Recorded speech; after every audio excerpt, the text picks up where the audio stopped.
6 more ventilators for Port Moresby General Hospital. Settlers at 14 Mile outside NCD evicted. And Captain Narara retires after 30 years in the aviation industry. This is National EMTV News with Jeremy Mogi. Good evening and thanks for joining us for Tuesday's news. Papua New Guinea's national oil and gas company, Kumul Petroleum Holdings, today presented 6 ventilators with 6 circuits to Port Moresby General Hospital.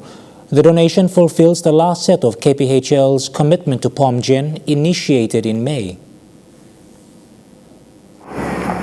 Despite the decrease in spikes across COVID-confirmed provinces in the country, donations of medical equipment are still rolling in. Today, Kumul Petroleum donated a total of 6 ventilators with 6 breathing circuits to Port Moresby General Hospital's intensive care unit. POMGen CEO Dr. Paki Molumi said the support in donations from KPH ensures quality healthcare services for the people of Papua New Guinea with quality equipment. We have an MOU with NCD Provincial Health Authority to manage the mild and the normal cases which are taken care of at Ritterfleet. But at Port Moresby General Hospital, we have the expertise to take care of those patients that require critical care, meaning ICU care, advanced specialist care. The addition of the 6 newly donated ventilators brings the total of POMGen's ventilators to 14. These 14 ventilators will serve the purpose of treating patients with COVID as well as other respiratory illnesses. Ventilator is a very important machine that keeps patients alive, meaning that it's a life support machine. Currently at Port Moresby General Hospital, we have about 6 or 8 sometimes machines break down. With 100% occupancy rate of that machine, some people wait on the queues to get on those machines. So this donation will go a long way, of course, to help our COVID patients as well, those who require ventilators, but also for the normal patients that we're going to beef up our ICU care. Deputy Chair of Port Moresby General Hospital, Kathy Johnson, says as the country's biggest referral hospital, one of POMGen's vision is to provide specialty services to all hospitals in the country. With the assistance from the Kumul Petroleum Holding Limited, it's going to be life-saving, which the country needs. I think it's worthwhile to continue with the health that is needed. And as we know, if you have healthy citizens, we have a wealthy country. That's the support that we are providing to our country through Kumul Petroleum's social obligation program that we run to meet our vision for the company, which is really to support the welfare of our citizens by using the wealth that we are creating in the oil and gas industry and transferring some of that wealth across to helping the well-being of our citizens through the health programs that we are running. KPH had made a commitment to support Port Moresby General Hospital with new equipment. This lot of donations fulfills that commitment for this year. The collaboration between KPH and Port Moresby General Hospital is an encouraging trend set to deliver long-term benefits for the health sector in Papua New Guinea.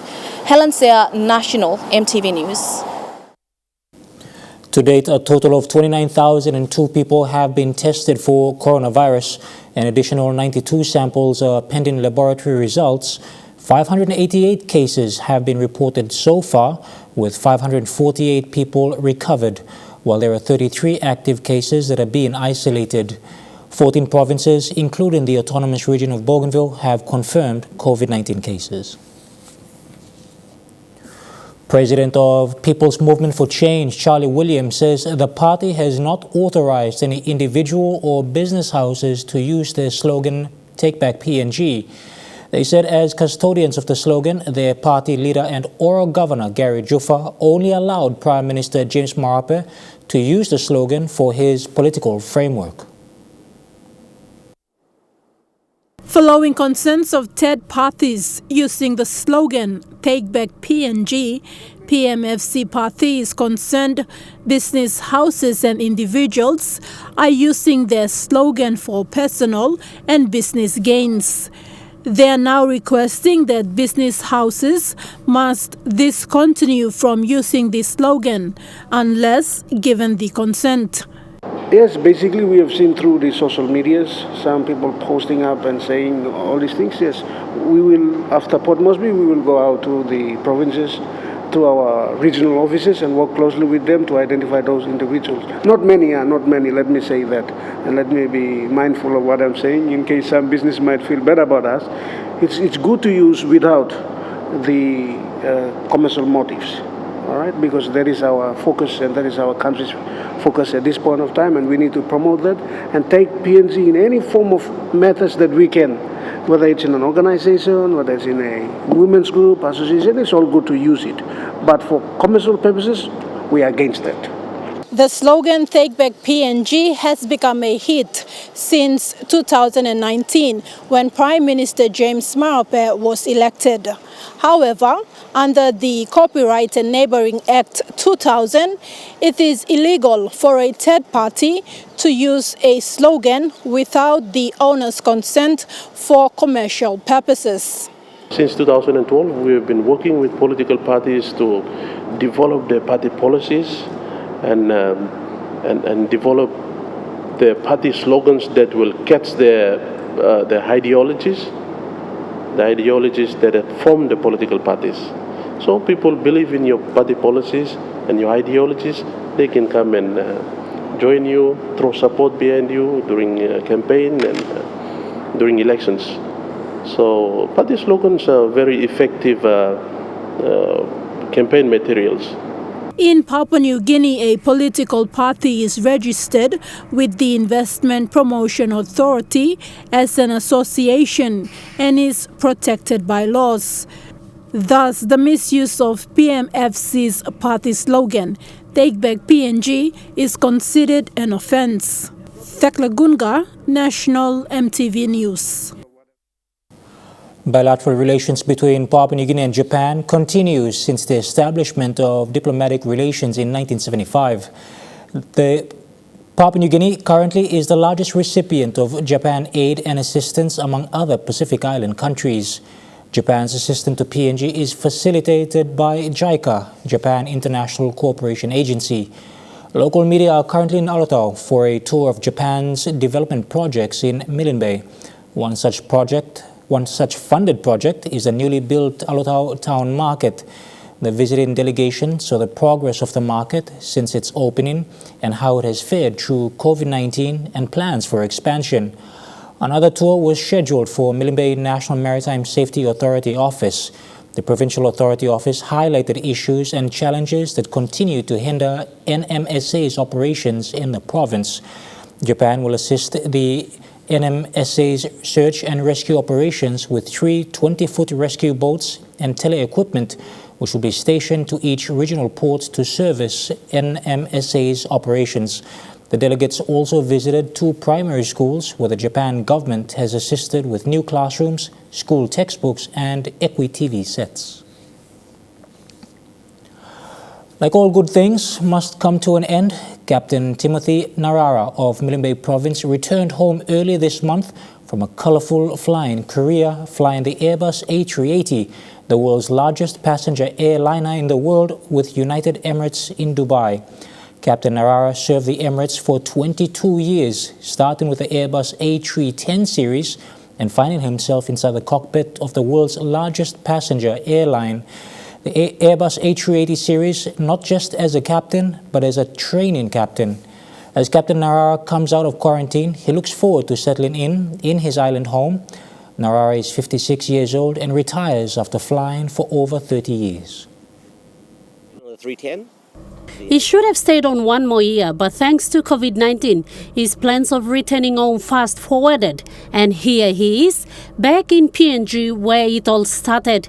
About 2-3 years ago, our third boy, he turned 18 now, and we decided that it was time for us to actually make a move back to PNG. So about 2-3 years ago, it got to my head and talked to my wife about it. And so we have a little little cottage down in Alotau, so we decided to refurbish it again and start to renovate it again. And the idea was actually to leave next year after the boy turned 19. However, COVID-19 sort of changed our plans a bit. Emirates downscaled its A380 operation, and so we had to, some of us pilots had to leave. Captain Timothy Narara, or Tico as he is commonly called, was the senior captain on United Emirates Airbus A380, the world's largest commercial jet airliner until just recently. Captain Narara joined the PNG Defence Force in 1981, straight from Sogeri National High School. His career in the aviation industry took flight 4 years after he joined the military. However, at the time, DCP, which is the Defence Cooperation Program, which we had, the PNG DIF had with Australia, they wanted to send commissioned officers down for pilot training. So I was one of the lucky ones who got selected, and I managed to pass the physicals and the aptitude tests. And so I went down for pilot's course as an officer. I was the only one, and so we had to get some more cadets to join me on this course. So I did the PNG Defence Force course 85, end of 86, completed 86. We came back. I was rated on the Nomad aircraft. It's a surveillance, it's twin-engine, high-wing turboprop engine, and we used it for surveillance mainly around the maritime borders and also up and down the border. He also laid his hands on the IAI Arava, supplying army bases around the country. He accelerated in this field, taking up instructor's courses in Australia, and was posted back to the flight training school in Point Cook as an instructor. He was recalled to PNG at the end of 1990 during the Bougainville crisis. I went straight out to Bougainville. We took the Aravas there with a lot of the young fellas and went out. And so I stayed in Bougainville on and off for 4 years, from Nissan Island down to Buka and eventually down to Arawa, and then we eventually took the whole island back, sort of air-wise. And then I made it to the rank of major. So I was a major when I resigned in 1994. He left PNGDF in 1994 and joined the country's flag carrier at New Guinea, and in 1997 paid a visit to his elder brother, Captain Granger Narara, who was flying with the United Emirates at that time. Little did he know that this visit would change everything. My elder brother, Granger, was there. So I went to see him. He had already been there for about 7 years at this stage. So I went down to see him, and it seemed like a pretty good gig. So I asked him how can I get a job like this? And he said, I can open the door for you, but then from then on, you got to do it yourself. And it was a pretty sort of different environment because they have a level playing field. On the 3rd of June 1998, he left PNG for Dubai and was assigned straight on Airbus A310 and 300. 2 years later, he got command on A330. And then 2 years later, I got my command on the A330, which is a side stick technology. So you fly like there's no yoke, the conventional yoke, it was on the side stick. So I flew the 330 for a while, and then Emirates had 340s as well, which is the 4-engine variant of that. So I flew the bigger ones. All big ones. Yeah, passengers were carrying about, pardon me, about 250 to 200 to 300 passengers, depending on the configuration of the airplane. He took command of the A380 in 2009 and has been flying the A380 for 12 years. He returned early this month and says nothing is hard. It takes knowledge and confidence to strive in this competitive world. It's obviously a bigger pond out there, right? We're just a little puddle in the pond. And you become comfortable where you are. There's nothing wrong with being comfortable where you are. There's nothing wrong with that. If you have other reasons, family reasons, whatever other reasons you have, there's nothing wrong with that. However, there is something else if you wish to take that next step. But it comes with a bit of confidence and knowledge. You got to have the confidence. You got to be confident enough to take that step. And don't forget that you're on a level playing field now. You're no longer the big dog, so to speak. You know, there are other people out there who are more highly trained than you are, and you'll have to work harder to reach their level. And I've tried many. I still haven't reached that level yet, but I've tried my best to keep up with the big boys. Tico is keen to give back to the aviation field and is open to anything that will come his way as he settles down in his beautiful town of Alatau. Ruth Rungola, National EMTV News. You're watching National EMTV News. We'll have more of the day's stories after the break.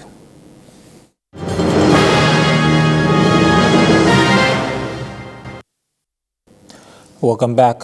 With talks of upgrading to a day high school, Pinu Primary School in Karukuhiri Electorate of Central Province needs more learning facilities. A double classroom was opened yesterday by Aitapelumi MP and leader of the National Alliance Party, Patrick Pruich. Karukuhiri MP Peter Isoaimo says funding has been a challenge and the DDA is spreading funding thinly to assist all sectors of development. The double classroom is one of the new learning facilities for the primary school. With high enrollment and the decision to upgrade the school's level, the Karukuhiri District Development Authority earmarked 250,000 kina under its PAP funding to build the classroom. The local mandated leader of parliament says though it may take a while to build the school's capacity, authorities must start somewhere. Let us all learn to work together. And that 20,000 should go a long way into helping you build another staff house. It may not be adequate, but we have to start somewhere. Former Treasurer and National Alliance leader Patrick Pruich alluded delays in funding reaching district accounts late. He says it's not an easy task to prioritize services or align the district machinery to bring services. He urged stakeholders to take ownership of the new classrooms. As responsible citizens of our country, we must assist government to ensure that what is being built is conserved and kept for future generations. A local leader also urged the Gabadi community to assist help build the school. With current facilities declining, he wants parents, the school board and stakeholders to assist in any form. This is our first day high school here. We should all contribute and take ownership of what has been established already here. Jacob Pavel Jr., National EMTV News. Teachers in Moresby have been called on to enroll as members of the Teachers Union through the PNG Teachers Association. Moresby's newly elected PNGTA President Tony Marupi said a lot of the teachers raised concerns about issues affecting their welfare. However, most of them are not members of the union. PNG Teachers Association is the legal authority that will negotiate with the government to address teachers' concerns.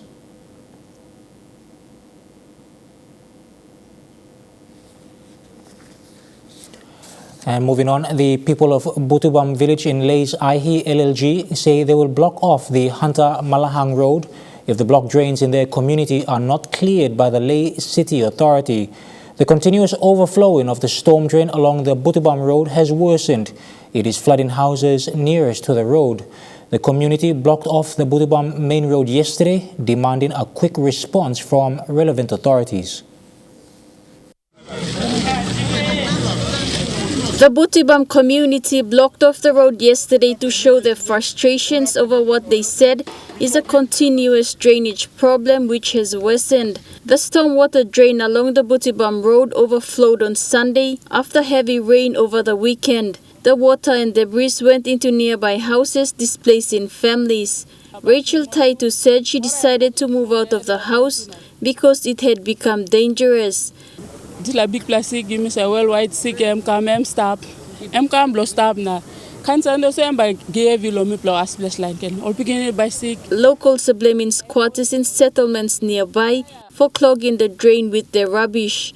And what all make him instead of time to rain him. All come through me all got a PPA blow bin him sa legal drain where se catch him stormwater drain no come down. Or trauma got go inside or drain. The youths here used to clean out the drain in the past, but say it's a risk to do so this time. They want assistance from relevant authorities. This community, being one of the 6 landowner villages of Lay City, said they will block off the Hunter Malang Road along the main highway if they don't get any response. They want to action, me by take him. And me no hesitate.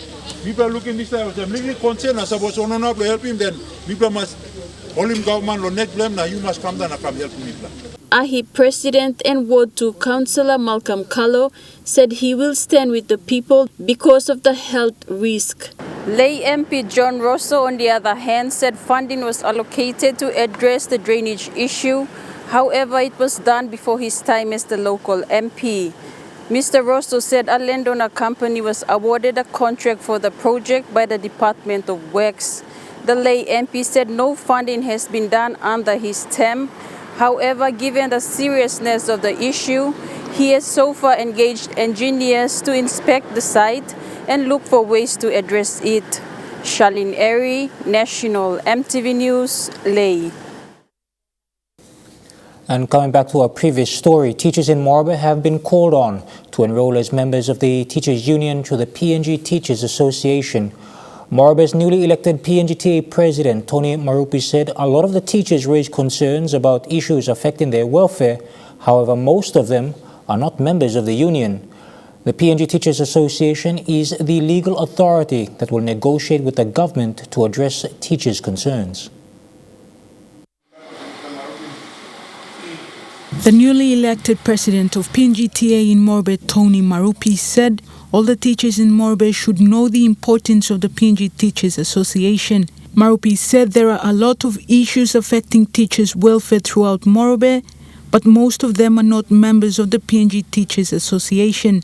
Over 6,000 teachers are currently teaching in Moresby. However, 1,000 have enrolled as members of the Teachers Union. I have my plans as president, but I need to bring this out in an open forum to all the teachers, or the teachers that cannot be reached must know these plans, because most people who come and talk are not members, and we need to get everybody to be members in order to have our voices heard. And the only recognized association for the teachers is Papua New Guinea Teachers Association, that the government will work with in terms of teachers' issues and their welfare. Marupi is one of the 6 elected members of the PNGTA executives that were officially sworn in on the weekend in Lay after 15 years. According to the National PNGTA Vice President, Sinel Kou, the new PNGTA executives for Moresby will now have the legal authority to address concerns of teachers who are members of the union.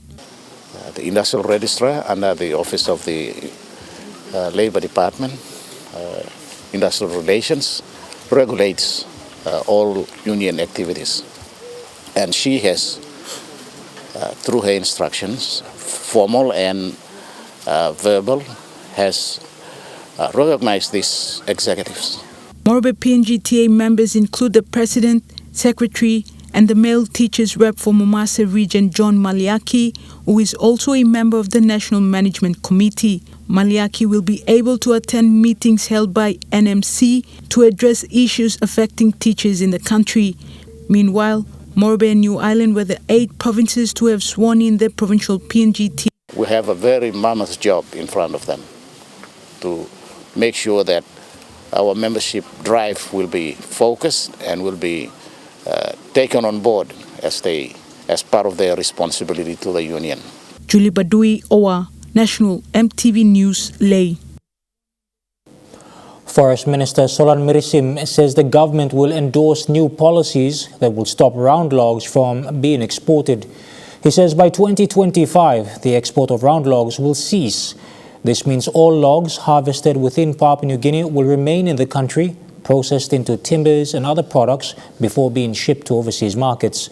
The Forest Minister made the announcement when officiating at a PNG Forest Authority consultative workshop in Kimbe recently. The government announced that by 2025, 50% of all logs harvested will be processed. At present, 90% of the logs harvested are exported without being processed, recognizing that existing logging companies have permitted level of log export under their contractual agreements. Review of log export will be initiated to maximize processing through a processing out approach. All new timber projects will be considered for 100% processing. Increasing onshore processing of forest products is the policy of the government to create employment and facilitate the transfer of technology and encourage export of value-added products. And now looking at the NASFund market report, the kina opened unchanged at $0.2860 US in the interbank market this morning. Bank South Pacific, your kina is buying $0.2785 US, $0.3872 Australian, $0.4138 New Zealand dollars, and 28.54 Japanese yen. Looking at commodity prices at New York close, gold is trading lower, coffee and copra closed higher, cocoa closed lower. Crude oil is trading higher, palm oil and copper closed lower. And on the stock market, the Dow Jones closed higher, the ASX 200 is trading lower, and the All Ordinaries is trading lower. Settlers evicted from 40 Mile. We will have that story and more when we come back.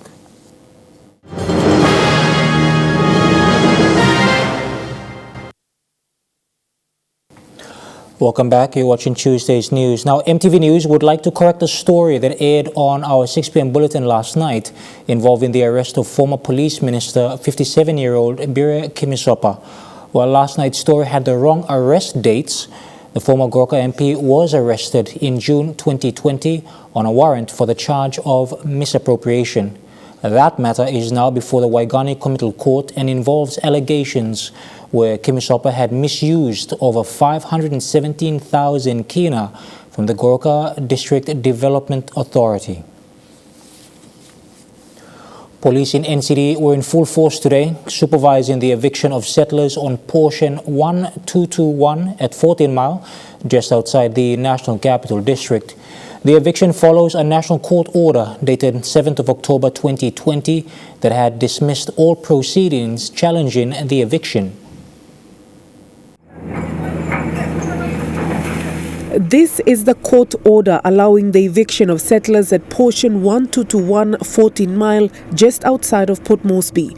The National Capital District Commission, as the defendant, made an application through a notice of motion filed on the 21st of September 2020. This was after the settlers filed an application to stay the eviction.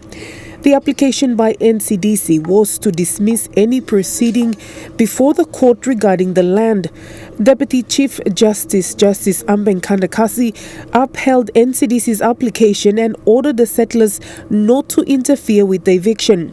Today, NCD police were in full force supervising the demolition and eviction of more than 50 families living on the 199 hectares of land. On the 28th of this month, NCD Governor Powers Pakop announced their plans for this portion of land. They plan to build a sky rail and a cultural park. The sky rail will have its base at this portion and runs through to Owa's Corner in Sogeri Central Province. Pakop said this is to boost tourism in Port Moresby and Central Province. While these plans are on foot with the demolition and eviction exercise commencing today, he is yet to meet with Central Governor Robert Agarobe. Pakop blames COVID-19 for putting on hold their meeting, but Agarobe is clearly against NCD, thinking it knows what is best for Central Province. This is a government, for goodness sake, under the constitution of this land. National government, provincial governments, local level governments. And look at what's happening here between NCD and Central Province. You got a municipal authority dictating to a government of the land. Right. Who the hell is NCD? The central governor claims NCDC illegally got the land title for portion 1221 as the land belongs to Central Province. He outlines his explanation on his Facebook page, saying Central Provincial Government or CPG had purchased portion 1221 in 2002 for a sum of 1.2 million kina.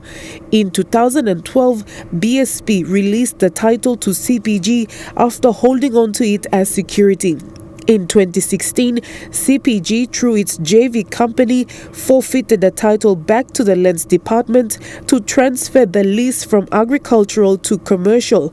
But just 13 days after forfeiting the land, Lands Department advertised the land as vacant, and the Lands Minister then gave the land to NCD.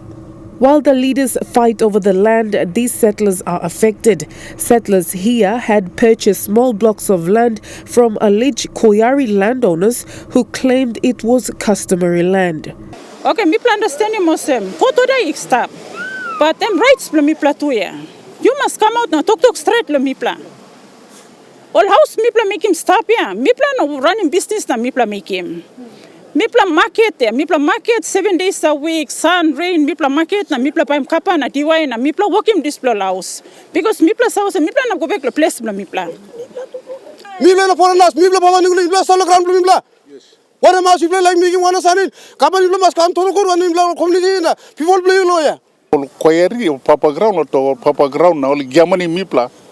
Na mipla ibaim disla ground after gamani got plan blong and mipla no sawi. Na mi plan kati mol pikinini. Only saplo school na now and time lo exam. Olo klo working exam now. Na pikinini be silip good lo when him have na ba go come lo school na working exam. Shamin Porayambab, National EMTV News.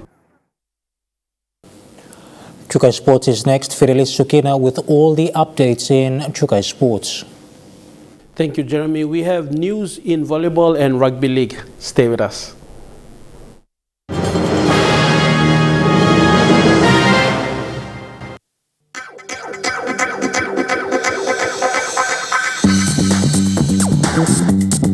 Chukai Sports.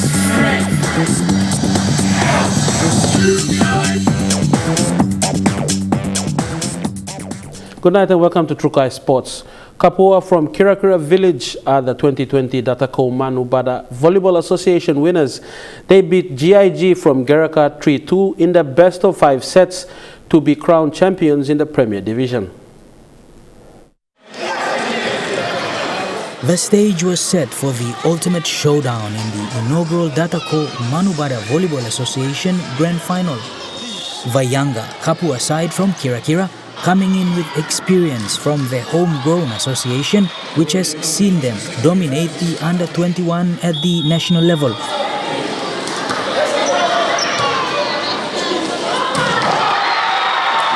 GIG from Gereka dominating the 2020 season as the minor premiers.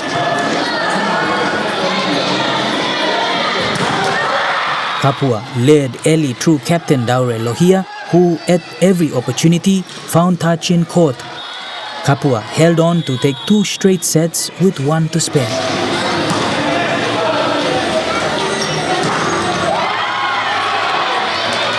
But it wasn't going to come easy. Some solid hits from Gereka saw the men in red bounce back and claim 2 straight sets, heading into the decider. Papua had to dig deep, this time winning the small plays in defense.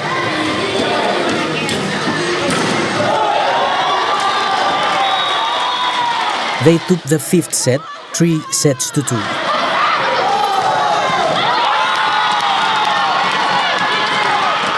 Yes, me Hamamas was me no play nothing. Me all him roll too was captain. So suppose captain put down and team to put on. So me sign up strong na play na team win him game. Strong him all fight back. Come back again. Play rally set. Start a rally set. Then we come out, lose or win. We're happy. Bradley Valenaki, Chukai Sports. Volleyball associations nationwide will look forward to another national tournament despite the challenges faced this year due to COVID-19. Amidst the tournament, the annual general meeting will also see the election of a new president going forward. President Killa Dick says the championship is set to host new associations as well. This year we are hosting 2 championships. One is the Under-21 championships and the other is the National Open Championships. On Saturday, this coming weekend, is a preliminary discussions, mentions of associations and number of teams they intend to nominate, and also other technical requirements. Wednesday, the 4th, is the technical committee meeting that is to verify, confirm the draws for the national champs. On Saturday is the election AGM. I am not going to be re-elected for the PNG Volleyball Association as the president. I'm making that open invitations to those who are interested. So far, 16 associations have indicated to take part in the National Open and Under 21 Championships for 2020. Like Manus and Gorokai, Eastern Islands Province, and our loyal two associations, that's UNGAF and Butibam. There are two associations from Central Province, that's Ula and Inouye from Mekeo. And Port Moresby Rugby Football League will resume this weekend after a 2-week break from competition to allow for the registration of teams and their players of the competition. POMRFL Administrator Meke Minor says they are looking forward to the return of competition. I came to a break for 2 weeks now, and that is to allow all the clubs to completely meet all the requirements, which is player registration payments and the player summary sheets. That means that for every player that was fielded from week 1 to week 7 must be accounted for on the summary sheet, as well as 50 kina registration fee. When that is all accounted, then we will put out the draws, hopefully by Thursday. And then the games will resume this weekend, which is the 29th, 30th, and the 1st of November. And Trukai Sports continues after the break. Stay with us. Trukai Sports. And welcome back to Trukai Sports. Trukai Industries Limited is an organization that has been promoting healthy lifestyles in Papua New Guinea over many years. Under its True Health Fitness SME support program, the company presented 5 SME fitness groups with 10,000 kina each to help in their various programs. The sporting world has been through one of the most challenging years in history in light of the global COVID-19 pandemic. In Papua New Guinea, especially during lockdown periods, some athletes' preparations and participation in major events had to be forced to use other alternatives, including online methods. Even fitness businesses faced income generation challenges as gymnasiums could not be opened and many people could not do fitness exercises as they used to do. But things are gradually returning to normal for fitness groups. With the COVID-19 pandemic affecting businesses in the country over recent months, fitness groups in the country have also had their share of challenges as well. Trukai Industries Limited has come on board to sponsor 5 fitness groups in the country with a 50,000 kina sponsorship package. We're proud, extremely proud to be part of this program.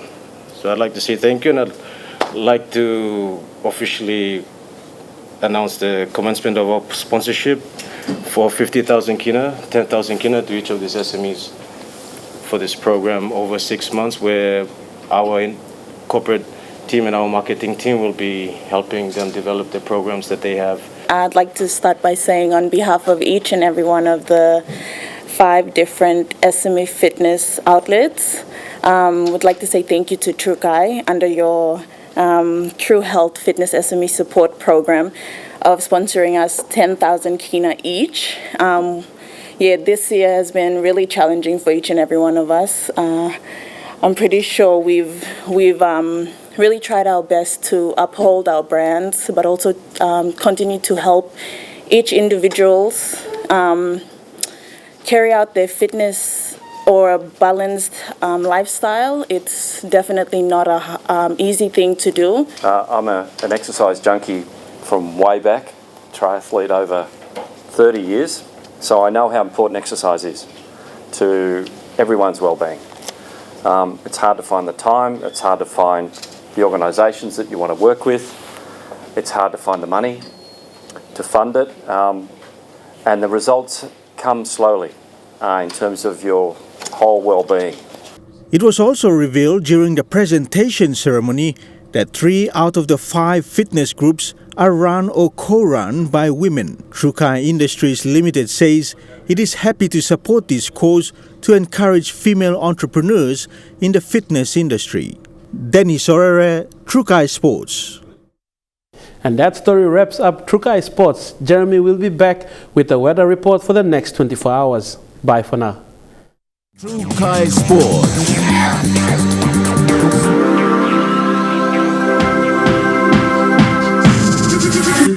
Trukai Sports.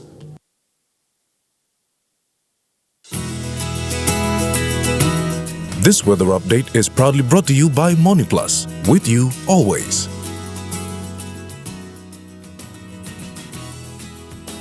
With a forecast for tonight and tomorrow in the southern region, Port Moresby, chances of light rain drizzles tonight, then fine weather tomorrow. Kerema, light drizzles tonight, then fine to partly cloudy. Papua, mostly fine, partly cloudy tonight and tomorrow, a high of 27 degrees. Over to the Momase region and Inlay, partly cloudy tonight, then fine weather expected tomorrow. Medang, light drizzles and fine weather tomorrow. While in Wewak, a few thundery showers tonight, then fine weather expected in the morning.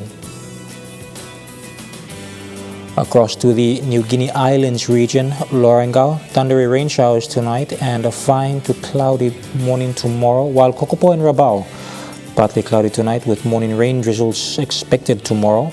Buka, a fine to partly cloudy tonight and tomorrow morning as well, a high of 27 degrees. And finally, in the Highlands region, Mount Hagen, a few rain drizzles tonight, then morning fog. Gorok and Kundiawa, light rain drizzles tonight, then morning fog patches. Mendi and Wabeg, rain showers and thunder, then morning fog expected.